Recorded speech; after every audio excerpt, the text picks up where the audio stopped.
Kita akan masuk materi hari ini. Saya sendiri bergumul karena sudah hukum keempat, kemudian hukum kelima gitu ya. Jadi hukum kelima ini, hormatilah ayah dan ibumu atau bapak dan ibumu supaya lanjut umurmu. Jadi saya sebenarnya awalnya mau membahas dua kata ya, itu hormat dan lanjut umur atau panjang umur ya. Di bahasa lain atau terjemahan itu long, panjang. Cuman ternyata ketika saya membahas kata hormat sendiri, bahasanya jadi panjang gitu. Jadi saya pikir terlalu lama nanti sesi materinya. Jadi hari ini saya hanya akan membahas hukum kelima di bagian pertama, yaitu bagian hormat. Nah, kemudian kata hormat ini ada konsekuensinya kalau tidak hormat, yaitu ada hukuman atau kutuk. Terus kemudian akhirnya saya memutuskan untuk hari ini hanya membahas hormat plus satu hal yang berkaitan dengan kata hormat itu sendiri, yaitu kutuknya gitu. Khususnya kepada bapak ya. Saya akan share screen.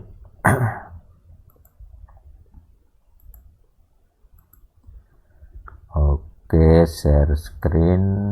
Nah, ini materi saya.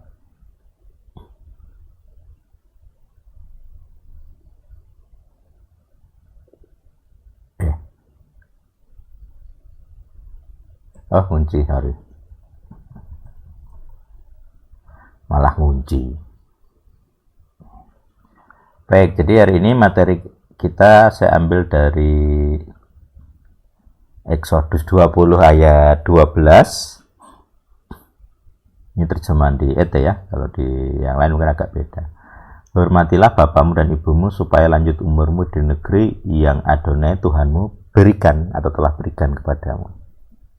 Itu dari Exodus 20 ayat 12. Nah, kita kalau teman-teman perhatikan di sini ada kata di atas ya, ada kata honor ya, kabet 13 ya. Jadi ada kata kabet di sini. Nah, itu nanti kita akan lihat. Kemudian ada kata long ya arikun ya. Nah, saya belum mempelajari yang ya arikun, tapi saya hanya akan fokus ke kata kabet.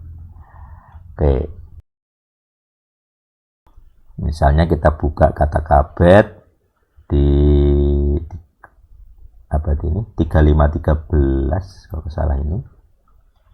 Ya, di sini ada kata kabat atau kabet. Kalau di terjemahan itu kan dia diterjemahkan ini ya. To be heavy, weighty or burdensome. Jadi kata kabet ini bermakna berat, bermakna burden itu kayak beban ya, burdensome. Originnya nggak kelihatan di kamus modern karena ini modernnya. Jadi kabet ini malah jadi kata root kayaknya, kata dasar.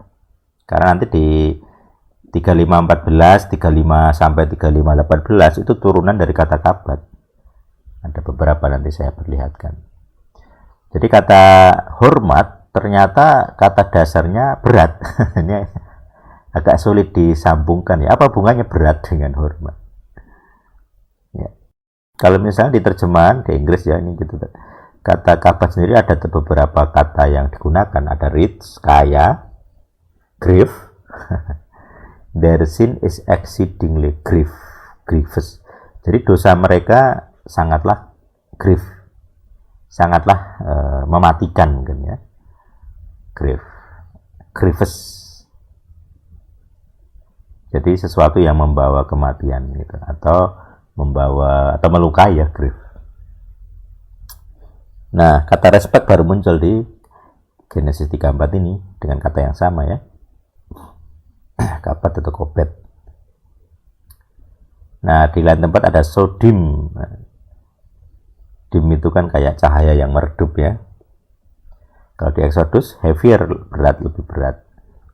Terus harden itu kayak keras, mengeraskan hati.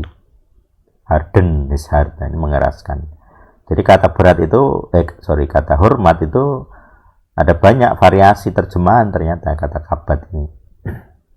Tidak hanya kata hormat, tapi ada banyak kata, ada berat, ada burden, beban, dan sebagainya. Yang agak nggak nyambung gitu ya. Malah ini memunculkan kata distinguishable atau more honorable. Indeed great, great besar gitu ya. Dan ternyata kata kabat ini tidak hanya satu makna, ada beberapa makna. Kalau misalnya kita lihat kamus yang di bawah, dia ada namanya kamus apa nih? Brown Driver Briggs, jadi ada 3 orang bikin kamus.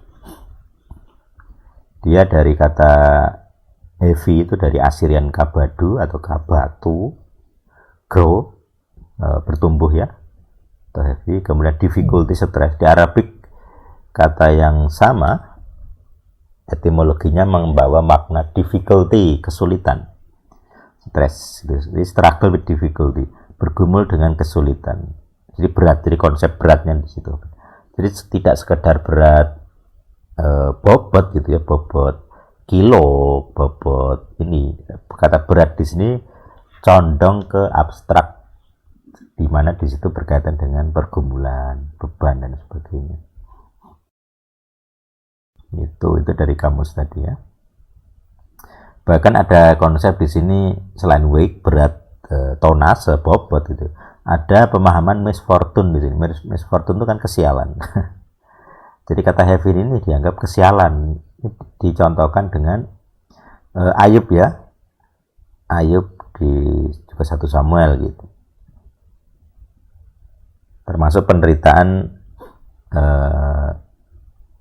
peratapan ya di sini. Dia meratap gitu ya. Karena Ayub kan kena penyakit, kehilangan banyak gitu.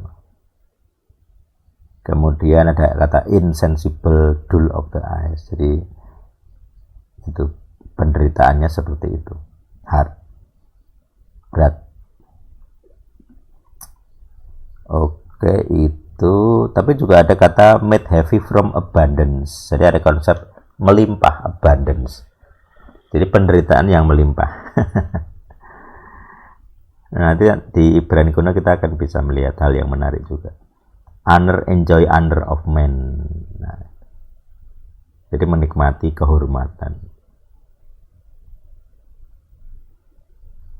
Get oneself glory. Jadi upaya mendapatkan glory, kemuliaan atau penghormatan. Oke, itu juga bisa berarti objecting atau sacred place. Jadi sesuatu yang kudus, sesuatu yang berat itu punya makna gitu. Jadi kudus dan berat itu ada nyambung ternyata. Sesuatu yang kudus dikhususkan itu punya makna sesuatu yang berat. Maka dia harus dihormati begitu. Jadi kata kudus, kata berat dan kata menghormati itu satu keluarga. Saya menghormati orang tua karena dia kudus. Saya menghormati orang tua karena dia berat. Kenapa berat? Kalau saya tidak hormat, maka saya kena berat, kena kutuk, ya, gitu konsepnya. Kira-kira seperti itu. Kalau kita sambungkan keluarga katanya, gitu ya. Oke, saya rasa itu yang dari kamus. Di sini ada yoke. Nah, ini lebih jelas ini. Make heavy yoke ini cook kan? Ada cook. Jadi kata hormat ini cook, membawa cook. Pelanggaran dengan suatu kehormatan itu melanggar cooknya, ada kena cooknya. Gitu. Jadi hukumannya adalah kena hukuman yang membelenggu istilahnya. Seperti itu. Oke, itu dari kamus Brown Driver Briggs Hebrew English Lexicon ya, dari Biblesoft. Kalau yang dari Strong Exhaustive Concordance, nah itu abounding with or more grievously afflict. Nah, gitu. Nah, nggak banyak beda sih dengan yang tadi yang saya bahas. Oke, itu ya. Jadi dari kamus Ibrani modern ada 2, Strong dan Driver Briggs ini. Driver Briggs itu seperti itu pemahaman kata kabat gitu.